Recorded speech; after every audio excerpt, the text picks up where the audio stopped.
Welcome back to Observe Day, the podcast where we explore unique stories and observances that shape our lives. September is Whole Grains Month, a time to shine a light on the power of nutrition and the role whole grains play in our everyday wellness, from reducing chronic diseases to risk to supporting balanced, joyful living. Whole grains are more than food, they are a lifestyle choice that fuels us for the long run.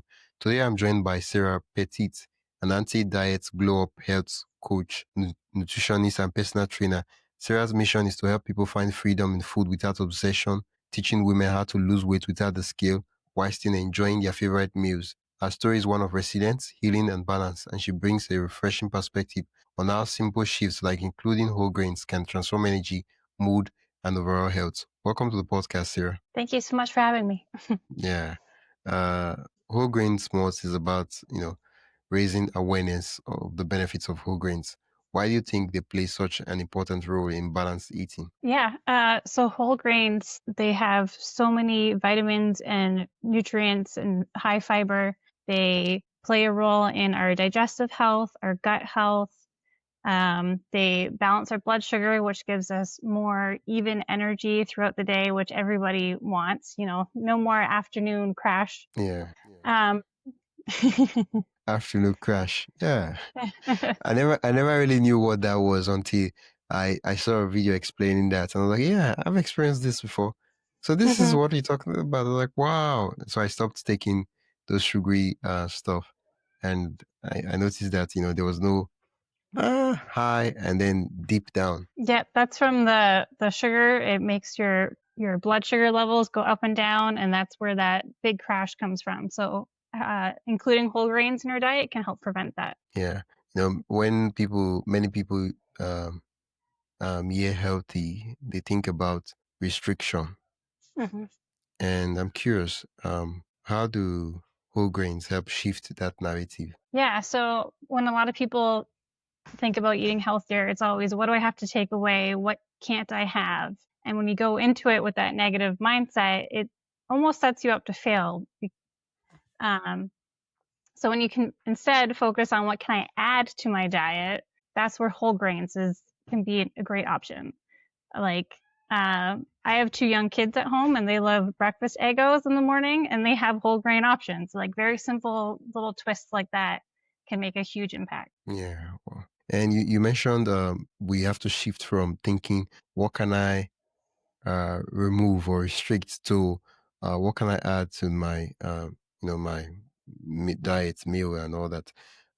What's a simple way someone could start incorporating more whole grains without feeling overwhelmed? Because now you're like, I'm adding all these things. I'm like, Yeah. Chances are there's already so many things you're probably eating in your regular diet that you can just make like the simplest tweak, and then you'll have whole grains. Like bread is probably the most obvious thing that comes to mind. Instead of eating white bread, just reach for the whole grain option. Popcorn is whole grain. That's an amazing snack to have in the evening, when you want to just relax on the couch and have something fun to eat. yeah. Wow, popcorn, bread. Okay, so it's just changing. It's the same thing. You're not replacing anything. It's that you're just taking a different version of it. Yeah, exactly. Like there's so many other examples. Like rice, you could reach for brown rice, or I love adding quinoa to my salads. I find that very delicious.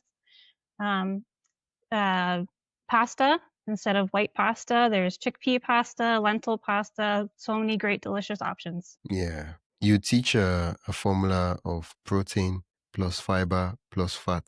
I'm curious, where do whole grains naturally fit into this formula? So whole grains are a great option for fiber. So they play in that, and then they also have lots of vitamins and minerals in them. So they're just an overall very healthy option. Oh, okay. Can you expatiate the whole? I know you zoomed in on the whole grain aspect of the formula, but will you be kind enough to like just expatiate on the whole formula and what that means and how it's that different from every other thing out there? Yeah. So I like to focus on protein, fiber, and fat, like you mentioned.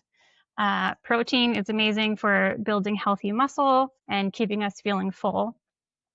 So things like lean chicken, low fat ground beef, ground turkey, salmon. Those are all great options for protein. And then fiber is also great for keeping us feeling full for longer. It's good for our gut health, our blood sugar levels, our energy levels. So for fiber, whole grains is a great option, as we've talked Yeah. about. Fruits and vegetables are fiber. Those are also very important. And then healthy fats. They act, they help us absorb all the vitamins and minerals that are in the protein and the fiber, and they also help balance our hormones. So Yeah. healthy fats can be like cheeses, nut butters, avocado, things like that. For a lot of persons, when they hear all this health, healthy, and all that, they're like, these are under science. I'm trying to solve this mathematics. How do I even know what to eat? These are like, is there like a simple rule we can use even when we're in scenarios where we're not so sure? Like, okay, if it is this, then this is this. If it's not this, then this is, without having to start having a dictionary of healthy foods. Like, oh yeah, page 25 of this, thou shall not eat this food. Yeah, so simple formula would be the plate formula. So literally just think of your plate as like 4 quadrants. And so one portion, one corner of the plate, try and fill that with a protein. One corner of the plate, look for a healthy healthy fiber. Yeah. And then actually, sorry, you want half the plate to be fiber, and then one corner to be a carb. And then for a healthy fat, you only want about a thumb amount. Yeah. Okay. So just Okay. using that visualization is an easy tool for whether you're at home or out at a restaurant. Yeah. You've shared your, thank you so much for that, Mhm. Sarah. You've shared one of the key things that caught me about your profile is you've shared your own health journey as Mhm. someone who went from street tracking to balance, right? And uh I'm curious, um, what was the journey like? Right? And what prompted you to making that switch? Yeah. So when I first started my health journey, I went all in, like jumped in feet first. I was working out 6 days a week. I was obsessively tracking all of my food. I was avoiding going out because I didn't want to be tempted or screw up my macros. And I reached a point where I was exhausted and just burnt out. I did not want to look at a weight for a long time. I would try to make myself work out and I didn't like it. I didn't want to be there. I was Yeah. just so burnt out. So I actually ended up taking almost an entire year off to just kind of reset. And then when I reached a point where I wanted to get back into it, it was okay, I need to find a new approach to this. I need something that I can do long term that I'm not going to burn myself out again. So that Before we dive deeper, I'd love to invite you to join the Observe Day newsletter. Every week, I send you highlights of upcoming observances, creative ways to celebrate, and behind the scenes extras from the shows. It's the perfect way to stay inspired and never miss a meaningful moment. Sign up today at observeday.com/join. That is observeday.com/join. Now, let's get back to the conversation. is Yeah. how I kind of developed this different balanced view of, okay, instead of working out 6 days a week, I'm going to work out 3 days. And instead of tracking, I'm going to look at what I'm actually eating, the ingredients like whole grains, fruits and vegetables, instead of just the numbers associated with them. And just focused on building, every meal. How can I make this just a little bit more healthy? What can I add to it? Yeah. Yeah, I'm curious, right? And for the sake of the listeners, Mm-hmm. prior to this switch, you were a nutritionist, right? Okay. Because the reason I'm asking this question is, as a nutritionist, like you like basically food and nutrition and all those things. That's the thing you eat, drink, and think about, right? Mm-hmm. What for me, because like, because before that time, even though you were a nutritionist, you weren't adopting this idea, this principle, that that changed everything for you. So I'm curious, why? Because now that you've explained it, it seems simple, right? The way you Mm-hmm. just explained it, and you just shared it with me, and I'm like, it seems obvious. Or why was it's obvious? Prior to you saying that I'm tired of all these things. I need to find something else. All the things I'm trying out, they're not working out. I need to do something different. Why wasn't it obvious? Because now you say it seems obvious. Why wasn't it obvious the first time? Yeah, Yeah, prior to you discovering that, oh, I should, having that eureka moment, like, because now Mhm. you found this eureka moment, and I'm like, oh, this stuff is genius. I think in the, health and wellness space online, there's kinda 2 there's almost like a division. There's the side that's all very pro macro, heavy lifting, in the gym Yeah. all the time, and then there's the more balanced side that I'm in now. So I think I was just very influenced by a lot of what I was seeing online of, like, this is how you're supposed to do it. And it did work, I did lose weight, I was building muscle and all these things. I just didn't find it very sustainable. So once I was Mm, living it, after I did it for probably about a year and a half, and that's when yeah. I reached my kind of burnt out moment of, "I don't like this, I need to try something different." Okay. When you had the idea of the something different, right? Mhm. Did you, at the very instant when you had the idea, did you know that this was the idea that was going to work because of your background as a nutritionist? Or did you need to try that for, like, for a certain period of time to realize that, oh, this is the part that's going to work? Or was it just conviction at first thought? Uh, I would say it was kinda half and half, like, I knew the science behind the nutrition would work, but I Yeah. also have to work on kind of shifting my mindset away from the tracking and like just trusting the food that I'm choosing and the ingredients I'm choosing and just changing the mindset, I think. Wow, wow, thank you. I'm glad that it's worked out, and now you're sharing your message with the women and all other persons. Because a lot of persons at some point in time when they're doing that lifting of weights, because with their chaotic, uh, like with everything that's happening, they have a job, they have kids, they have all these other things that they have to take care of, and then when they come back, the little time they have to rest, now they have to, do the gym, do all those things, and at some point in time they feel like something is wrong with them. Right, not knowing that it's a system that is not just built for them, right? It's not a system that is designed for them, right? And they're like, oh yeah, something's wrong. Why am I just this, right? And for a lot of women, they struggle with the all or nothing trap, right? I have to exercise, I have to do all that, right? Now you're like, okay, people can adopt a better nutrition, right? They can adopt embracing, since we're in the theme of whole grains in everyday meals, right? And they help them feel more at peace with food and all that. Um, what would you say to such women? Yeah, the all or nothing mindset, it definitely takes some time to kind of shift away from. I think we all get stuck in that at times.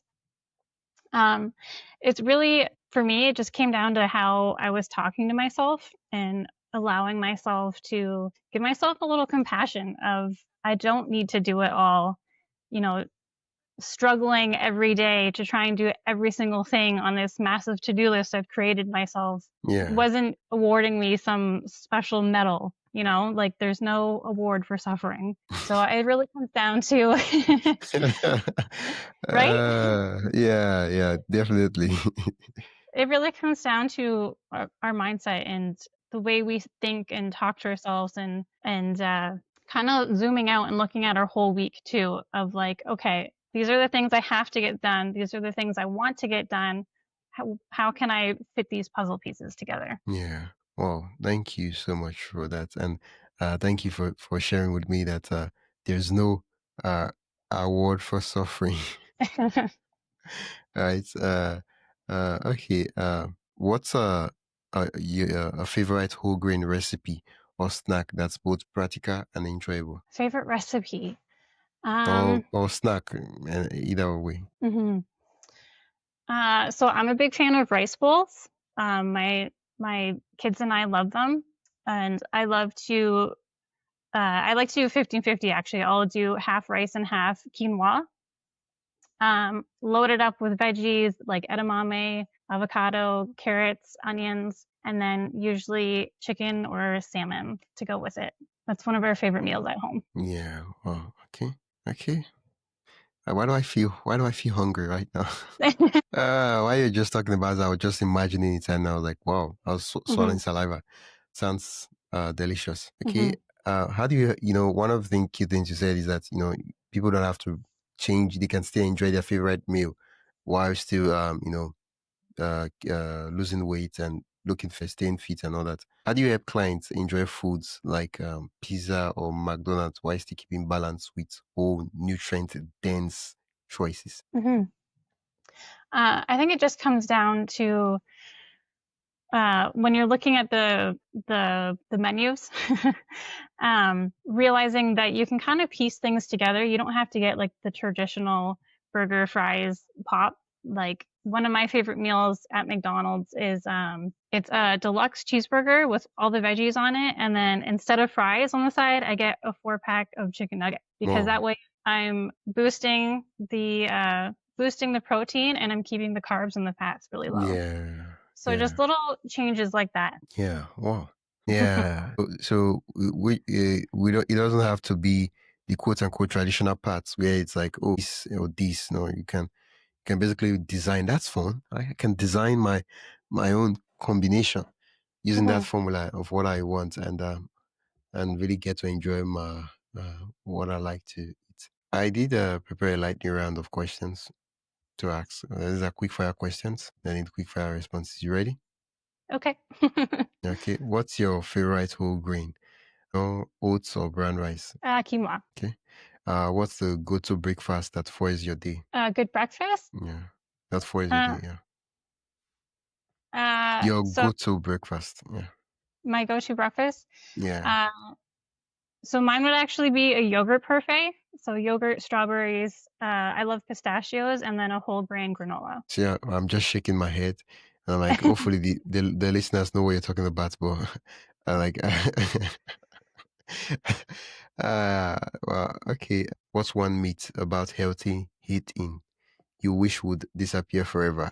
One myth. Oh gosh, there's so many. One myth I would say, well, kind of like we were saying earlier, that you don't have to give up foods. It's not what you restrict, it's what you can add. Yeah. Well, thank you so much, Sarah, for sharing with me the importance of whole grains food. And where can listeners learn more about the work you do and also connect with you and work with you? So you can find me on Instagram at the Sarah Pettitt. Definitely Can come can you over. say, can you say that slowly, please? So on Instagram, my username is the Sarah Pettitt. Yeah, definitely come find me over there. Send me a message. I'm always happy to talk to anyone and have conversations about health. Yeah. Well, thank you so much, Sarah. I'll be sure to put the links in the description so listeners can just go directly to the sites mentioned. Once again, it's been an Awesome. absolute delight chatting with you. Yeah, you too. Thank you for having me. That's it for today's episode of the Observe Day podcast. Thank you for spending your time with us as we explore today's observance. If you enjoyed this episode, be sure to subscribe wherever you listen to podcasts and share it with a friend who'd love to celebrate life's special days too. Don't forget to join the newsletter at observeday.com/join for more observance stories, tips, and updates. Until next time, keep finding meaning in every day.